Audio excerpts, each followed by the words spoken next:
कर्पूरिघोरं करुणावतारं संसारसारं भुजगेन्द्रहारं सदा वसन्तं हृदयारविन्दे भवं भवानी सहितं नमामि। श्री शिवाय नमस्तोभ्यम। आज आप सुन रहे हैं श्रावण मास महात्म्य में चौथा अध्याय। आज की कथा में हम सुनेंगे धारणा पारणा, मासो उपवास व्रत और रुद्रवर्ती व्रत वर्णन में सुगंधा का आख्यान। ईश्वर बोले, हे सनत कुमार, अब मैं धारणा पारणा व्रत का वर्णन करूंगा। प्रतिपदा के दिन से आरंभ करके सर्वप्रथम पुण्यवाचन कराना चाहिए। इसके बाद मेरी प्रसन्नता के लिए धारण पारण व्रत का संकल्प करना चाहिए। एक दिन धारण व्रत करें और दूसरे दिन पारण व्रत करें। धारण में उपवास और पारण में भोजन होता है। मास के समाप्त होने पर व्रती को इसका उद्यापन भी करना चाहिए। उद्यापन के लिए श्रावण मास के समाप्त होने पर सबसे पहले पुण्य वाचन कराना चाहिए। उसके बाद हेमानद, आचार्य तथा अन्य ब्राह्मणों का वर्ण करना चाहिए। तत्पश्चात पार्वती तथा शिव की स्वर्ण निर्मित प्रतिमा को जल से भरे हुए कुंभ पर स्थापित करके रात में भक्ति पूर्वक पूजन करना चाहिए और पुराण श्रवण आदि के साथ रात भर जागरण भी करना चाहिए। प्रातःकाल अग्नि स्थापन करके विधि पूर्वक होम करना चाहिए। त्र्यंबकम, इस मंत्र से तिल मिश्रित भात की आहुति डालनी चाहिए। उसी प्रकार शिव गायत्री मंत्र से घृत मिश्रित भात की आहुति डालें और पुनः षडाक्षर मंत्र से खीर की आहुति प्रदान करें। तदंतर पूर्ण आहुति देकर होम शेष का समापन करना चाहिए और बाद में ब्राह्मणों को भोजन भी कराना चाहिए तथा आचार्य की पूजा करनी चाहिए। हे महाभाग सनत कुमार, इस प्रकार से उद्यापन संपन्न करके मनुष्य ब्रह्म हत्या आदि पातकों से मुक्त हो जाता है, इसमें संदेह नहीं है। अतएव इस महाव्रत को अवश्य ही करना चाहिए। हे मुने, अब श्रावण मास में मासो उपवास की विधि को आदर पूर्वक तुम सुनो। प्रतिपदा के दिन प्रातःकाल इस व्रत का संकल्प करें। स्त्री हो या पुरुष, मन तथा इंद्रियों को नियंत्रित करके इस व्रत को करें। अमावस्या तिथि को लोक का कल्याण करने वाले वृषभध्वज शंकर जी की पूजा अर्चना षोडश उपचारों से करें।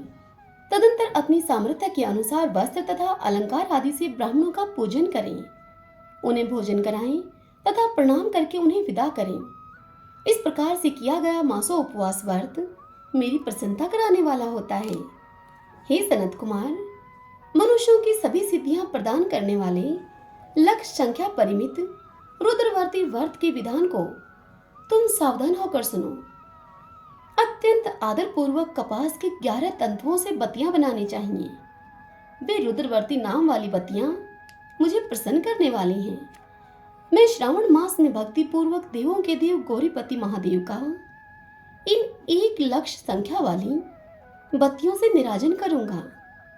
इस प्रकार श्रावण मास के प्रथम दिन विधि पूर्वक संकल्प करके महीने भर प्रतिदिन शिव जी का पूजन करके 1000 बत्तियों से निराजन करें और अंतिम दिन 71,000 बत्तियों से निराजन करें, अथवा प्रतिदिन 3000 बत्तियां आदर पूर्वक अर्पण करें और अंतिम 3 दिन 13,000 बत्तियां समर्पण करें, अथवा एक ही दिन सभी 1 लाख बत्तियों को मेरे समक्ष जलाएं।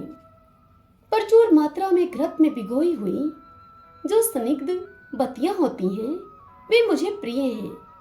तत्पश्चात मुझ विश्वेश्वर का पूजन करके कथा का श्रवण करें। यह सुनकर सनत कुमार बोले कि हे देवदेव, हे जगन्नाथ, हे जगदानंद कारक, कृपा करके आप मुझे इस व्रत का प्रभाव बताएं। हे प्रभु, इस व्रत को सर्वप्रथम किसने किया और इसके उद्यापन की क्या विधि होती है? यह सुनकर ईश्वर बोले, हे ब्रह्मापुत्र, व्रतों में उत्तम इस रुद्रवर्ती व्रत के विषय में सावधान होकर सुनिए। यह व्रत महापुण्यप्रद, सभी उपद्रवों का नाश करने वाला, प्रीति तथा सौभाग्य को देने वाला, पुत्र पौत्र समृद्धि प्रदान करने वाला, व्रत करने वाले के प्रति शंकर जी की प्रीति उत्पन्न करने वाला और परम पद शिवलोक को देने वाला है। तीनों लोकों में इस रुद्रवर्ती के समान कोई उत्तम व्रत नहीं है। इस संबंध में लोग यह प्राचीन दृष्टांत देते हैं कि शिप्रा नदी के रम्य तट पर उज्जैनी नामक एक सुंदर नगरी थी। उस नगरी में सुगंधा नाम की एक परम सुंदर वारांगना थी। उसने अपने साथ संसर्ग के लिए अत्यंत दुस्सह शुल्क निश्चित किया था। 100 स्वर्ण मुद्रा देकर संसर्ग करने की शर्त उसने रखी हुई थी। उस सुगंधा ने युवकों और ब्राह्मणों को भ्रष्ट कर दिया था। उसने राजाओं तथा राजकुमारों को नंगन करके उनके आभूषण आदि लेकर उनका बहुत तिरस्कार किया था। इस प्रकार उस सुगंधा ने बहुत लोगों को लूटा था। उसके शरीर की सुगंध से कोस भर का स्थान सुगंधित रहता था। वह सुगंधा पृथ्वी तल पर रूप लावण्य और कांति की मानो निवास स्थली थी। वह 6 रागों और 36 रागनियों के गायन में तथा उनके अन्य बहुत से भेदों की भी गान क्रिया में अत्यंत कुशल थी। वह नृत्य में रंभा आदि देवांगनाओं को भी तिरस्कृत कर देती थी और अपने एक एक पग पर अपनी गति से हाथियों तथा हंसों का उपहास करती थी। किसी दिन वह सुगंधा कटाक्षों तथा भौचालन के द्वारा काम बाणों को छोड़ती हुई क्रीड़ा करने के विचार से शिप्रा नदी के तट पर गई। उसने ऋषियों के द्वारा सेवित मनोरम नदी को देखा। वहां कोई विप्र ध्यान में लगे हुए थे तथा कई जप में लीन थे, कई शिवार्चन में रत थे तथा कई विष्णु के पूजन में तल्लीन थे। हे महामुने, उसने उन ऋषियों के बीच में विराजमान मुनि वशिष्ठ को देखा। वशिष्ठ जी के दर्शन के प्रभाव से उसकी बुद्धि धर्म में प्रवृत्त हो गई। जीवन तथा विशेष रूप से विषयों से उसकी विरक्ति हो गई।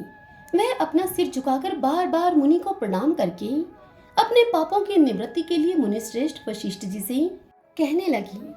सुगंधा बोली कि हे अनाथनाथ, हे विप्रेंद्र, हे सर्व विद्या विशारद, हे योगीश, मैंने बहुत से पाप किए हैं। अतः हे प्रभो, उन समस्त पापों के नाश के लिए मुझे आप उपाय बताइए।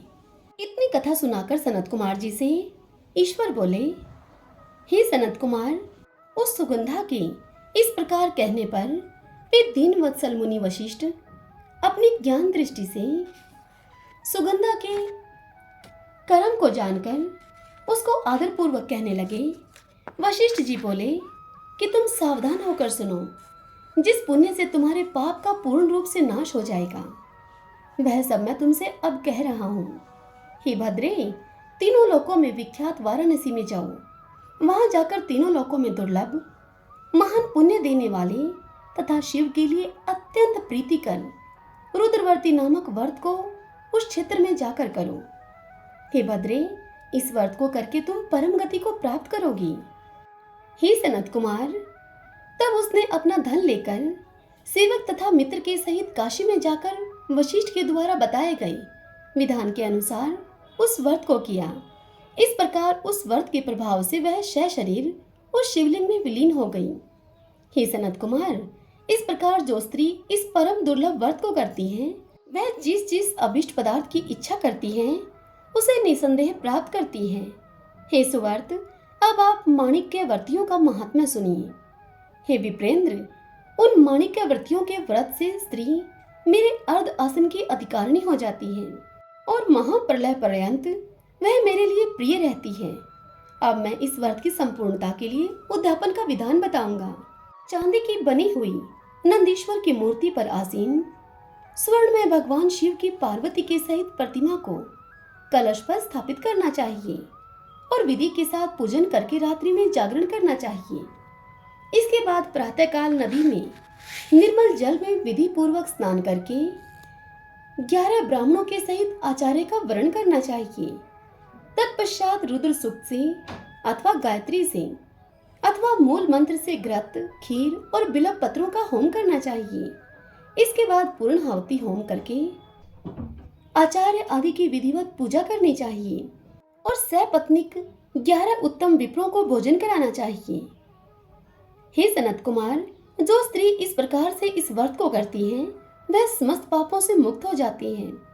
तत्पश्चात विधान पूर्वक कथा सुनकर स्थापित की गई समस्त सामग्री ब्राह्मण को दे देनी चाहिए।